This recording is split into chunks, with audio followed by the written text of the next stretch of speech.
என் தங்க பிள்ளையே, இந்த வாராகி தாயானவள் உன்னிடம் அவசர செய்தியை சொல்லிவிட்டு போகலாம் என்று வந்திருக்கிறேன். இந்த பதிவானது உன் கண்ணில் பட்டால் கட்டாயமாக நான் சொல்லக்கூடிய வார்த்தையை நீ கடைபிடிக்க வேண்டும். சில நேரங்களில் உனக்கு பிடிக்காதவர்கள் சில சூழ்ச்சிகளை செய்து கொண்டிருக்கிறார்கள். இதில் இருந்து நீ எப்படி தப்பிக்க வேண்டும் தெரியுமா?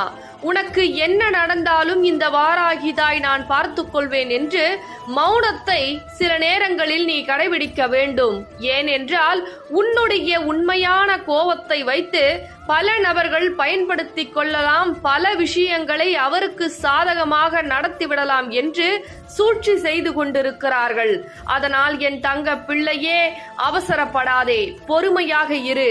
ஒவ்வொரு தருணமும் உனக்கு என்ன சூழ்ச்சி நடந்தாலும் என்ன கெடுதல் நடந்தாலும் கவலை கொள்ளாதே. உன்னை காப்பாற்ற இந்த வாராகி தாய் இருக்கிறேன் என் தங்க பிள்ளை.